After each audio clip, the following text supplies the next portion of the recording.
Hello नमस्कार दोस्तों, कैसे हो? आशा करता हूँ सब अच्छे होंगे।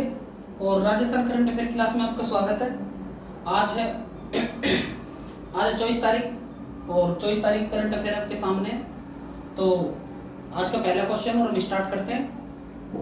तीनों क्वेश्चन आज के लिए बहुत महत्वपूर्ण और पहला क्वेश्चन आपको बहुत हद तक कहीं ना कहीं जाकर मतलब आपको देखने को मिलेगा अगले एग्जाम में।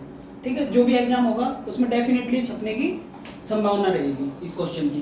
तो आज का पहला क्वेश्चन देखते हैं। राजस्थान में उदयपुर के, कहाँ के? उदयपुर के गुलाबचंद कटारिया असम के कौन से राज्यपाल होंगे या हैं? नॉमिनेट कर दिए गए हैं, तो कौन से नंबर के होंगे? ठीक है, असम राज्य की बात करते हैं, लेकिन ये कहां से संबंध रखते हैं? उदयपुर से संबंध रखते हैं, इसीलिए उदयपुर का नाम आया है। तो राजस्थान करंट अफेयर में ये नाम जुड़ेगा, क्योंकि जो गुलाबचंद कटारिया हैं ये राज्यपाल नियुक्त किए गए हैं। कहां के नियुक्त किए गए हैं? असम के। तो वो होंगे 31वें। ठीक है, राज्यपाल 31वें राज्यपाल है। अब उससे बाद में मैं आपको कुछ चीजें बताऊंगा, तो आप इसका स्क्रीनशॉट ले लो।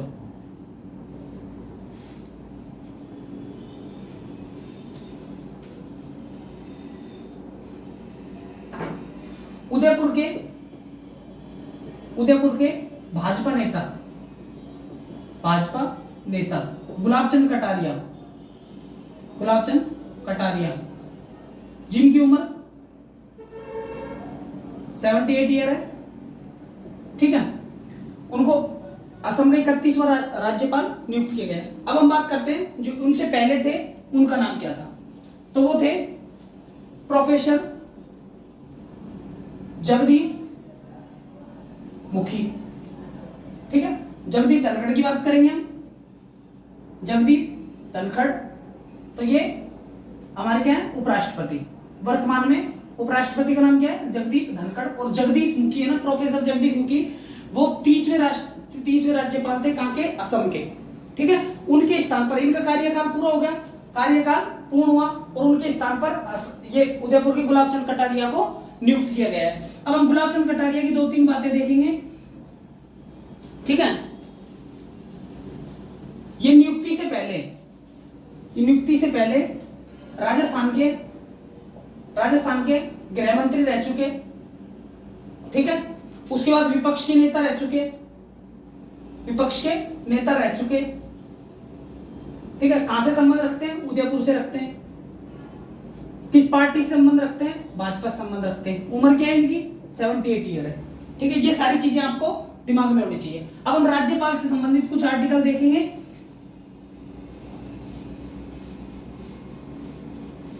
ठीक है, और विपक्षी नेता कहां पर होते हैं? विधानसभा में। ठीक है, अगर हम बात करते हैं राजस्थान के वर्तमान राज्यपाल की, तो राजस्थान के वर्तमान राज्यपाल है कलराज मिश्र। ठीक है, वर्तमान राज्यपाल। ठीक है, और राज्यपाल का उल्लेख अगर हम बात करते हैं, तो राज्यपाल का उल्लेख मिलेगा हमको 153 आर्टिकल में। आर्टिकल 153 में मिलेगा। उसके बाद हम बात करेंगे, अगर 154 की बात करेंगे, आर्टिकल 154, तो आर्टिकल 154 में क्या मिलेगा हमको? आर्टिकल 154 मिलेगा राज्य की कार्यपालिका शक्ति। क्योंकि आपको पता होना चाहिए कि जो राज्यपाल होता है वो राज्य का संवैधानिक प्रधान होता है। कौन संवैधानिक प्रधान होता है? कौन होता है? राज्यपाल। ठीक है ना, राज्यपाल क्या होता है? राज्य का संवैधानिक प्रधान होता है। अगर हम देश की बात करेंगे तो भारत में तो राष्ट्रपति होता है। ठीक है ना, अलग अलग तरह से इनको अलग अलग पढ़ा जाता है। उसके बाद आर्टिकल 154 में राज्य की कार्यपालिका शक्ति का उल्लेख है। उसके बाद हम 155 देखेंगे। आर्टिकल 155, उसमें राज्यपाल की क्या है? राज्यपाल की नियुक्ति। ठीक है, अपॉइंटमेंट है राज्यपाल का। उसके बाद 156 में देखेंगे राज्यपाल की पदावधि। ठीक है, कितने पद तक रहेगा? आपको पता होगा, राज्यपाल 5 वर्ष। ठीक है ना, राज्यपाल 5 वर्ष के लिए रहता है। अब हम बात करेंगे आर्टिकल 159 की।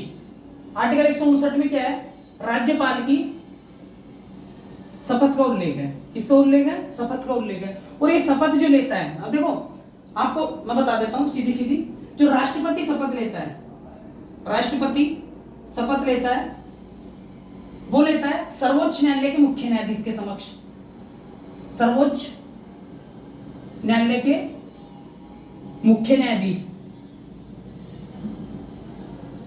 ठीक है ना, मुख्य न्यायाधीश के समक्ष। अगर हम वही राज्यपाल की बात करेंगे तो राज्यपाल उच्च न्यायालय के मुख्य न्यायाधीश के समक्ष, मुख्य न्यायाधीश के समक्ष, ठीक है ना। अगर बात करते हैं तो राजस्थान की बात करेंगे तो अमित मित्तल है, अमित मित्तल, ठीक है ना। अमित मित्तल है वर्तमान में वो क्या जज है, चीफ जस्टिस ऑफ राजस्थान, ठीक है ना। अगर हम बात करेंगे तो राज्यपाल को 2-3 आर्टिकल और लिखो, राज्यपाल को क्षमादान, तो राज्यपाल को क्षमादान है 161 में, किसमें? 161 में। और वही राज्यपाल, उसकी बात करेंगे राष्ट्रपति की तो राष्ट्रपति को 72 में है। अगर हम बात करेंगे अध्यादेश जारी करने की शक्ति, अध्यादेश, तो ये है 213 में, ठीक है ना, किसमें? 213 में। और राष्ट्रपति के पास 123 में अध्यादेश जारी करने की शक्ति। तो ये हमारे राज्यपाल से संबंधित कुछ महत्वपूर्ण क्वेश्चन थे जो मैंने आपको बताए हैं। उसके बाद अगर हम देखेंगे कि राज्यपाल का पद कब से, इसका स्क्रीनशॉट लो। अगर हम बात करेंगे राज्यपाल का पद कब से कब किया गया था, तो वो मैं थोड़ा सा बता देता हूं आपको।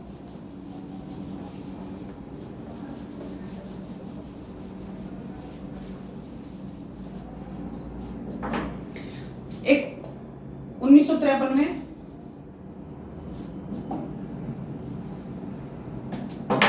1953 में एक राज्य पुनर्गठन आयोग आता है, राज्य पुनर्गठन आयोग, ठीक है ना। और किसकी सिफारिश पर? एक फजल अली कमीशन की सिफारिश पर आता है, ठीक है ना। 1953 में आता है, लेकिन 1956 में 1 नवंबर 1956 को राजस्थान का गठन होता है, ठीक है ना, राजस्थान का गठन होता है। और यहां से राजस्थान का एकीकरण पूरा होता है।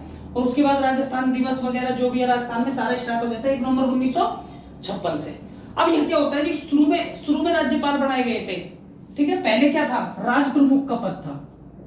क्या था? राज प्रमुख का पद था, ठीक है। उसके बाद जब राज्य पुनर्गठन आयोग आता है तो 1956 के बाद यहां पर क्या हो जाता है? राज्यपाल, और राज्यपाल का पद सृजित किया जाता है, ठीक है। और जो राजस्थान के पहले राज्यपाल बनाए जाते हैं वो होते हैं गुरुमुख निहाल सिंह, ठीक है। कौन होते हैं? गुरुमुख निहाल सिंह। ये क्वेश्चन आप अपने दिमाग में बिठा लेना और ये बहुत अच्छे क्वेश्चन है आपके लिए। अब हम बात करेंगे नेक्स्ट क्वेश्चन की, उससे पहले आप इसका स्क्रीनशॉट लेना।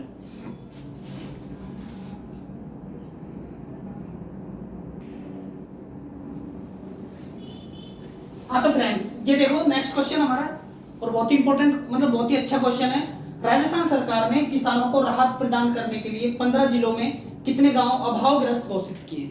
ठीक है, अभावग्रस्त या संकटग्रस्त। अभी संकटग्रस्त किस चीज में होंगे वो मैं आपको बताऊंगा। उससे पहले हम देख लेते हैं कितने गांव नॉमिनेट किए हैं, सॉरी कितने गांव घोषित किए हैं, अनाउंस किए हैं, वो देख लेते हैं। कितने जिलों में? 15 जिलों में। आपको पता है वो टोटल 33 जिले, उनमें से 15 जिले ऐसे हैं जिनमें ये गांव आते हैं और वो गांव संकटग्रस्त स्थिति में है इस टाइम, ठीक है ना। और 7 संभाग है, टोटल कितने? 7 संभाग है। ये बातें आप ध्यान रखोगे।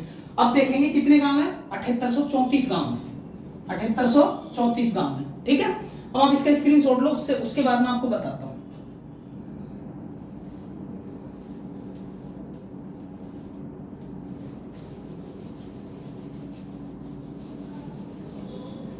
सबसे पहले आप देखो एक आपदा प्रबंधन सहायता एवं नागरिक सुरक्षा, ठीक। आपदा प्रबंधन सहायता मतलब आपदा प्रबंधन ठीक है ना, सहायता एवं नागरिक सुरक्षा एक विभाग है। क्या है? एक विभाग है। ये क्या काम करते हैं? आपदा प्रबंधन और सहायता करते हैं। ठीक है, इसकी रिपोर्ट के अनुसार इसने एक अधिसूचना जारी की है। बता देता हूं आपको, अधिसूचना जारी करके बताया गया है कि 15 जिलों में 7834 गांव, 15 जिलों में 7834 गांव, जो कि 2022 में, और ये किसके द्वारा दी गई रिपोर्ट है? कलेक्टर लोगों ने यहां तक पहुंचाया और फिर इन्होंने अनाउंसमेंट किया है। ठीक है, कलेक्टर लोगों का बहुत बड़ा योगदान है। तो 2022 में जो भी खरीफ की फसल थी, खरीफ की फसल, ठीक है, और खरीफ की फसल आपको पता ही होगी, बाजरे के साथ जो भी फसल है, जो खरीफ की फसल होती है, ठीक है ना, बाजरे के साथ जो भी फसल है वो खरीफ की फसल होती है। वो आपको पता ही होगा कि हम कब बोते हैं, जून जुलाई में बोते हैं, और उसके बाद हम नवंबर में काट लेते हैं। ठीक है ना, जुलाई में बोते हैं और नवंबर में हम काट लेते हैं। ठीक है, ये चीजें आप ध्यान रखोगे। अब क्या होता है कि 2022 की जो भी फसलें थी खरीफ की, उनमें क्या है, एक तो बाढ़ नहीं बोलेंगे इसको, बारिश की वजह से, किसकी वजह से? बारिश की वजह से फसल खराब हुई है। ठीक है ना, बारिश, ठीक है ना, बारिश, इनकी वजह से जिसकी भी फसल खराब हुई है उनको कलेक्टर के द्वारा नोट किया गया है। और नोट करने के बाद ये जो आपदा प्रबंधन सहायता नागरिक सुरक्षा विभाग है उसने यह अधिसूचना जारी की है, और यह अधिसूचना 31 मार्च 2023 तक जारी रहेगी। ठीक है ना, कब तक जारी रहेगी? 31 मार्च 2023 तक जारी रहेगी। ठीक है, और 2022 की खबर है। ठीक है ना, अब आप इसमें कुछ खास बातें क्या देखोगे, कुछ खास बातें मैं आपको बता देता हूं। इस जो आपदा प्रबंधन सहायता विभाग है ना, इसने एक चीज देखी है कि जो फसल थी किसकी, ये जून जुलाई में बोई जाती है ना खरीफ की फसल, तो खरीफ की फसल में इनको क्या मिली है? गिरावट मिली है। ठीक है, क्या मिली है इनको? गिरावट मिली है। और इसी चीज को ध्यान में रखते हुए उन्होंने 15 जिले के 7834 गांवों को अभावग्रस्त घोषित कर दिया है। ठीक है ना, अब हम देखेंगे कुछ इनसे जुड़े कुछ महत्वपूर्ण क्वेश्चन।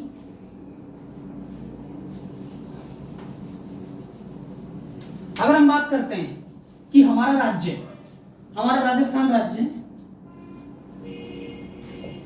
राजस्थान किसान कर्ज के लिहाज से 7वें नंबर पर है। ठीक है, पहले नंबर पर कौन है? पहले पर एपी, आंध्र प्रदेश। मैंने आपको बताया ना उस दिन, उस पूरी किताब, मतलब पूरा वो पार्ट, मतलब मैंने वो बताया तुमको क्वेश्चन उसमें। ठीक है ना, एक और है, तो आपको बता दूं, किसानों को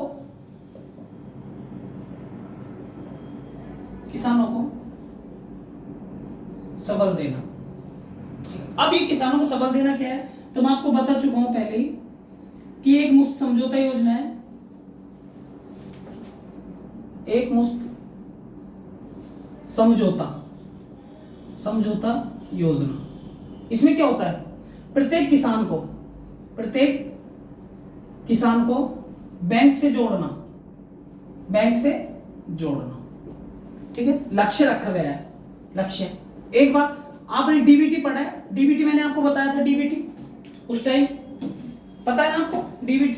और डीबीटी क्या है? डीबीटी में मात्र एक चीज है,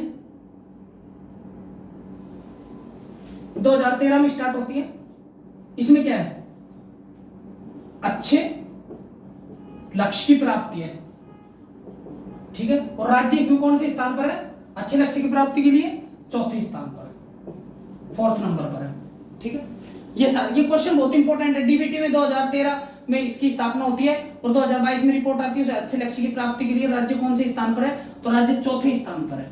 ठीक है ना, अब हम बात देखेंगे कृषक साथी योजना है एक। कौन सी योजना है? कृषक साथी योजना। ठीक है, इसकी स्थापना होती है 1994 में, 1994 में होती है। और इसमें क्या होता है? दुर्घटना बीमा है। कैसा दुर्घटना बीमा? कार्य करते हुए, ये किसानों के लिए मात्र। अगर कोई किसान कार्य करते हुए दुर्घटनाग्रस्त हो जाता है तो उसको 1994 में बनी कृषक साथी योजना के तहत मुआवजा दिया जाएगा। ठीक है। उसके बाद कृषि उपहार योजना है, ये कौन सी है? कृषि उपहार योजना। और ये उपहार योजना में क्या होगा? इसमें क्या होगा? 10,000 से अधिक की फसल पैदा करता है तो एक उपहार दिया जाएगा। ठीक है, क्या दिया जाएगा? उपहार दिया जाएगा। और ये योजना हमारे राजस्थान में, ठीक है ना। उसके बाद तो आपको पता ही होगा, तो एक तारबंदी योजना है। कौन सी है? तारबंदी योजना। और तारबंदी योजना का लफड़ा क्या है? देखो, 50% किसान भुगतेगा, लेकिन 40,000 तक गवर्नमेंट देगी। ठीक है, 40,000 रुपए तक गवर्नमेंट देगी। और उसके बाद तारबंदी योजना में 50% किसान भुगतेगा। ठीक है, अब हम नेक्स्ट क्वेश्चन देखते हैं। एक क्वेश्चन और है तुम्हारे सामने, सुपोषित बचपन अभियान, जो कि मैंने कल ही करवाया था।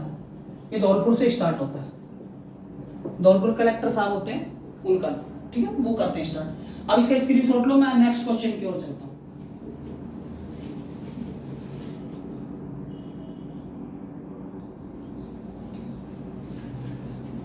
हाँ तो फ्रेंड, ये लास्ट क्वेश्चन है हमारा, और लास्ट क्वेश्चन आपके लिए ठीक साबित होगा। और ये देखना, ऑल वेदर स्विमिंग पूल कहां पर बनाया जा रहा है? पश्चिमी राजस्थान में। कहां पर? पश्चिमी राजस्थान का ऑल वेदर स्विमिंग पूल कहां बनाया जा रहा है? स्विमिंग पूल आप जानते हो, नहाने का टब होता है बड़ा, ठीक है। स्विमिंग पूल जानते हो, नहाने का होता है, ठीक है ना। और वो ऑल वेदर संबंधित है कि हमेशा चलेगा। स्विमिंग पूल कहां बनाया जा रहा है? पश्चिमी राजस्थान का। कौन से? पश्चिमी राजस्थान का। ऐसे राजस्थान में है, वो मैं आपको बताऊंगा। उससे पहले आप देखो, पश्चिमी राजस्थान जैसलमेर, बाड़मेर, बीकानेर, जोधपुर। ठीक है, तो हम आपको इसका आंसर बताते हैं। इसका आंसर आएगा जोधपुर। अब हम जोधपुर की 2-3 बातें करते हैं। सबसे पहले मेहरानगढ़ किला, ठीक है, जोधपुर की स्थापना, ठीक है। उसके बाद जसवंत थड़ा, ठीक है, जिसको हम क्या बोलते हैं? राजस्थान का ताजमहल, ठीक है ना। मेहरानगढ़ किला जोधपुर में, ठीक है। जोधपुर की स्थापना 1459 में होती है, ठीक है ना। उसके बाद राव जोधा ने किए,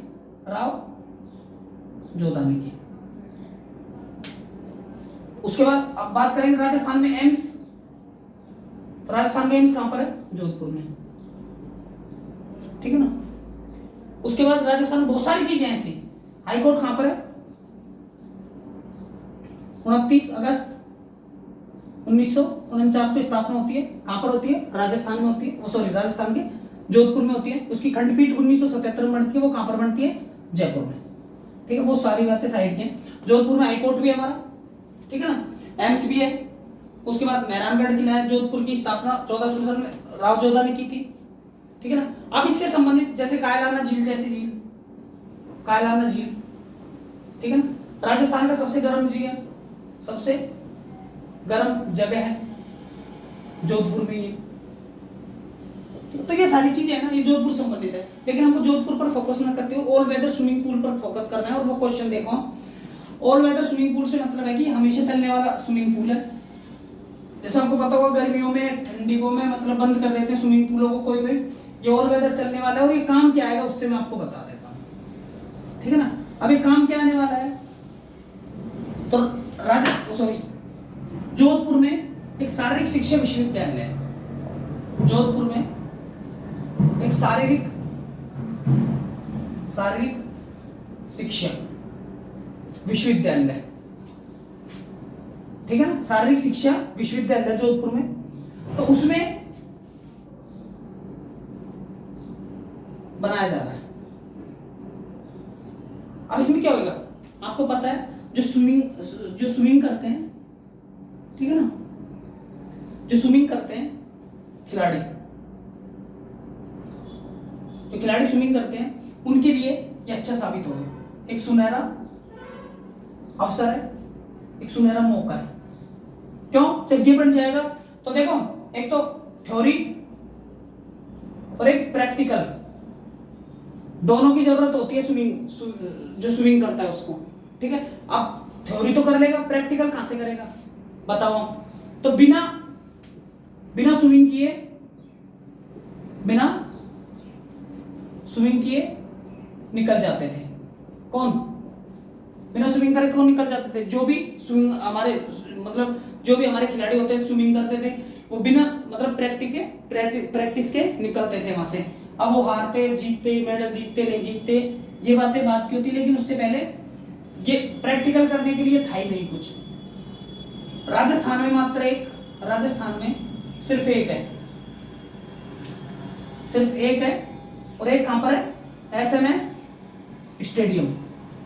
और एसएमएस स्टेडियम कहां पर है? जयपुर। और उसकी लंबाई कितनी है टोटल? 50 मीटर। 50 मीटर का स्विमिंग पूल है वो, ठीक है ना। और राजस्थान में, पश्चिमी राजस्थान में अब खुला है, तो वो कहां पर है? जोधपुर में है। क्योंकि आपको पता होगा जोधपुर राज्य है। जनसंख्या की बात करो, सेकंड नंबर पर है।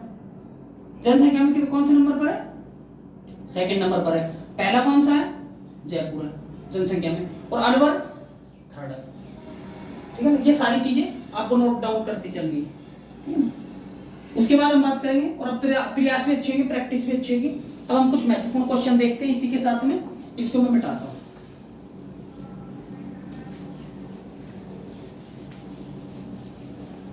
सबसे पहला एक व्यास मेडिसिटी था, अभी कल परसों ही पढ़ा है मैंने, व्यास मेडिसिटी कहां पर है? जोधपुर में खोला गया है, ठीक। मैंने जोधपुर में बहुत सारी चीजें बताई, लेकिन एक व्यास मेडिसिटी बता दी मैंने आपको। उसके बाद 23-24 के बजट में, बजट 23-24 में एक डेयरी बूथ की घोषणा की है। वो कितनी घोषणा की है? 5000 डेयरी बूथ, ठीक है ना।